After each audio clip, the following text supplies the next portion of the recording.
First reading. A reading from the Paul's first letter to the Corinthians, chapter 1, verses 17 to 25. After all, Christ sent me not to baptize, but to preach the gospel, and not by means of wisdom of language, wise words which would make the cross of Christ pointless. The message of the cross is folly for those who are on the way to ruin, but for those of us who are on the road to salvation, it is the power of God. As scripture says, I am going to destroy the wisdom of the wise and bring to nothing the understanding of any who understand. Where are the philosophers? Where are the experts? And where are the debaters of this age? Do you not see how God has shown up human wisdom as folly?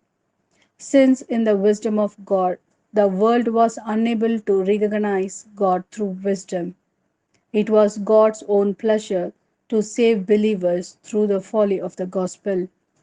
While the Jews demand miracles and the Greeks look for wisdom, we are preaching a crucified Christ, to the Jews an obstacle they cannot get over, to the Gentiles foolishness. But to those who have been called, whether they are Jews or Greeks, or Christ, who is both the power of God and the wisdom of God, God's folly is wiser than human wisdom, and God's weakness is stronger than human strength. This is the word of Lord. Thanks be to God. A reading from the Gospel according to Matthew, chapter 25, verses 1 to 13. Then the kingdom of heaven will be like this: 10 wedding attendants took their lamps and went to meet the bridegroom. 5 of them were foolish, and 5 were sensible. The foolish ones, through they took their lamps, took no oil with them, whereas the sensible ones took flasks of oil as well as their lamps. The bridegroom was late, and they all grew drowsy and fell asleep.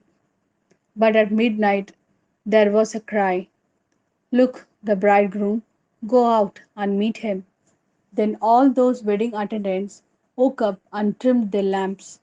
And the foolish ones said to the sensible ones, give us some of your oil, our lamps are going out. But they replied, there may not be enough for us and for you.